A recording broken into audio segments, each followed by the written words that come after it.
We're in the Valley of the Communities. You can call it the Valley of the Destroyed Communities, or Valley of Communities that have rebuilt themselves as well. But when you come into the Valley of the Communities, you are astounded by the silence that is here.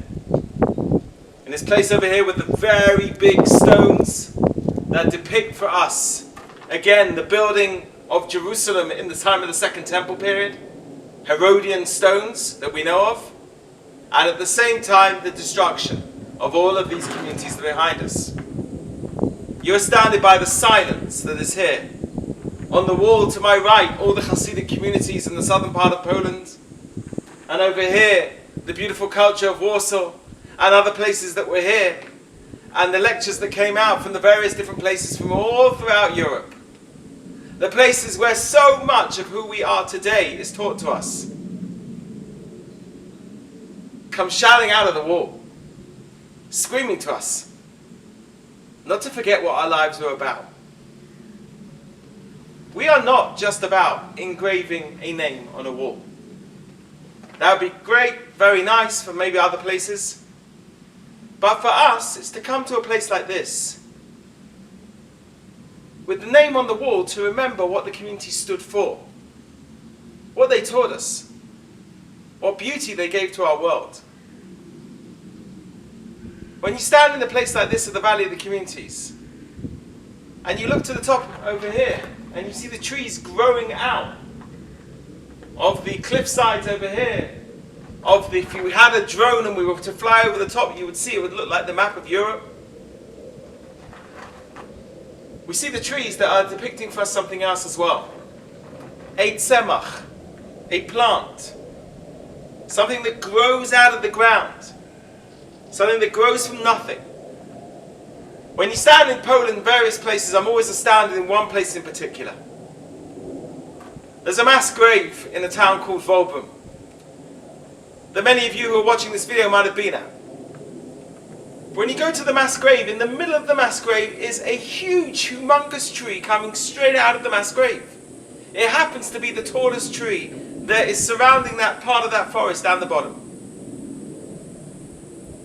Because though they tried to bury us, and we happen to be in the lowest part of Yad Vashem here, out of here, we have our rebirth as well. On these people and these communities' shoulders, we rebuilt what we have today. We carry on their messages. We carry on their lives. We carry on their tunes. We carry on their works. We read their books. We listen to their music. We understand their Torah that they taught us. We continue in their footsteps. These are not just names on the walls for us. These are messages shouting out to us. Al na tishkachein, don't forget me. Remember who we are and remember what we stood for. If you were to visit the city of Rome in the 1930s, you would meet members of the Spizzichino family. In particular, Setimia, a young girl living amongst one of the oldest continuous Jewish communities in the whole of Europe. Even before the destruction of the temple by the Romans, there were Jews living here in the city of Rome. And for them, Tisha B'Av, the destruction, was something which was very close to home. They were sitting under the noses of those who destroyed Jerusalem. And Setimia, together with her family, would have attended the synagogue on the 9th of Av and sat together as a family surrounding a candle, reading the Megillah Avecha, the scroll of Lamentations, telling the story of the destruction, which pretty much was the reason that they were living there in Rome. Each year, 4 months later, that same candle would be taken eventually as the first candle of the first night of Hanukkah. And for the Jews of Rome, destruction very much seemed something of the past. But come October the 16th, 1943, Setimia, together with 1,258 other Jews from the Jewish area, from the Jewish ghetto, were removed from their homes by the Nazis. They were walked through the same streets that their ancestors had been walked through by the Romans, and they were deported. 2 days later, Setimia's transport arrived in Auschwitz. She suffered at the hands of the Nazis in Auschwitz, at the hands of Mengele and his medical experiments. She suffered the death marches, and eventually on her 24th birthday in 1945, she was liberated.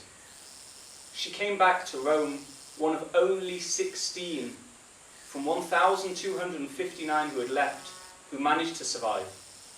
Destruction was once again the watchword for Roman Jewry, an attempt to wipe out, after 2,000 years, the same people who had been brought there. Septimia didn't allow herself to fall into the abyss. Instead, she dedicated herself to teaching, to educating, to rebuilding, to trying to restart a community of Jews which had been there for close to 2,000 years. And it's here that we remember the Jews of Rome of then, the Jews of Rome of now, and the tragedy which befell them.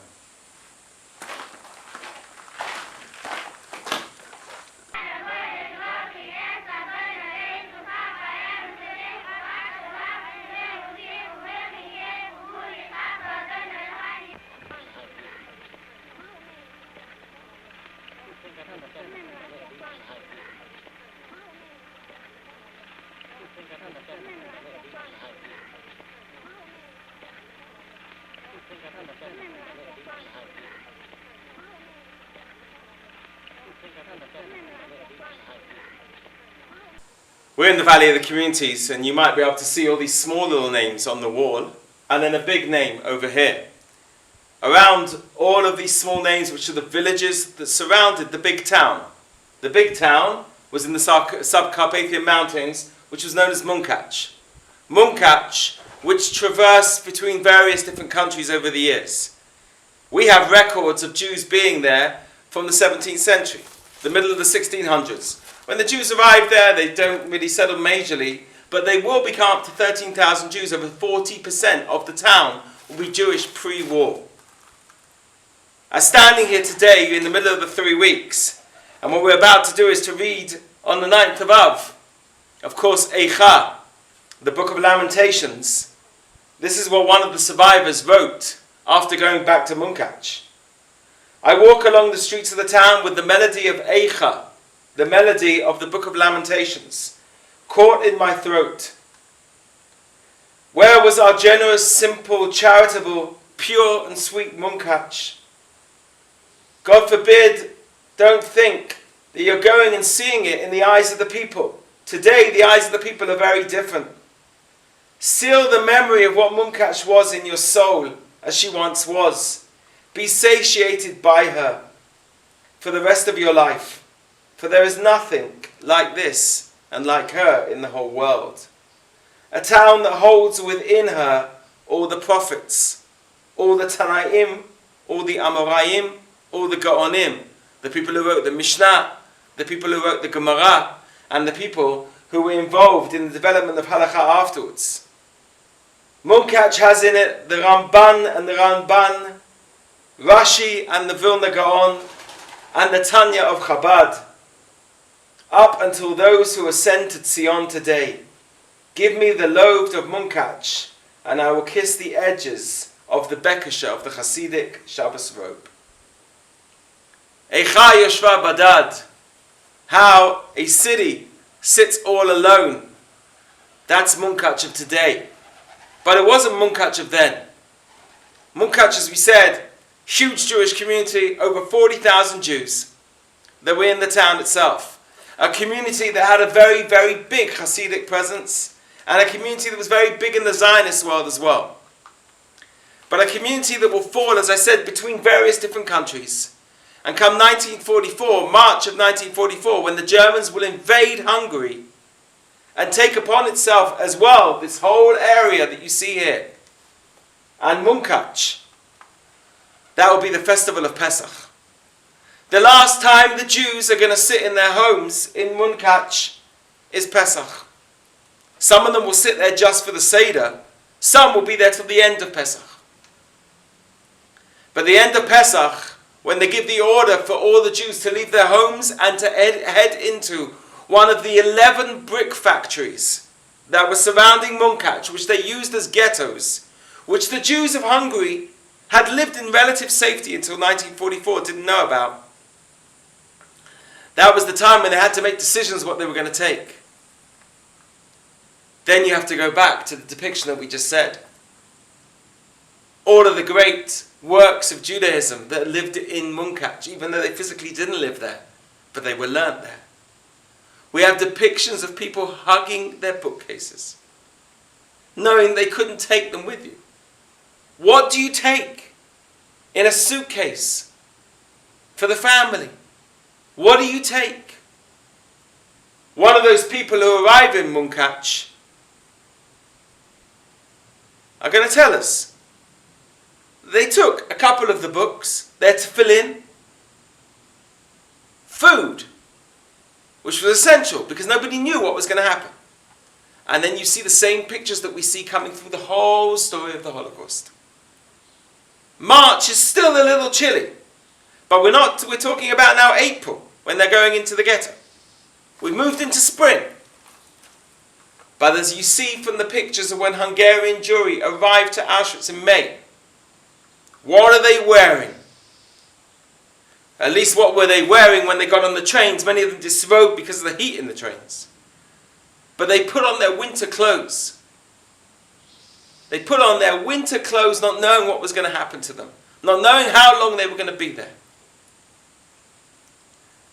The Jews of Munkac will be shipped out in May. Before that, they would have spent time in a ghetto that had appalling conditions as well. And though we are overshadowed by those ghettos of Poland, which lasted for a number of years, what does it mean to live in a ghetto for a day? What does it mean to have the uncertainty of having no food on your table for one day? What does it mean to not have shelter for one day? Munkac, though, gives us that hope. Because as you see at the video in this end of this presentation, look at the little children of Munkac. Look at what they sang. They sang about the hope. They sang about the new world that will take place and will be built in Eretz Yisrael, the land of Israel. Those beautiful kinderlich, those beautiful children, who give us that hope even with the darkness of what was taking place in Munkac. What a glorious community that all we can say now is Eicha Yashva Badat, how it sits all alone.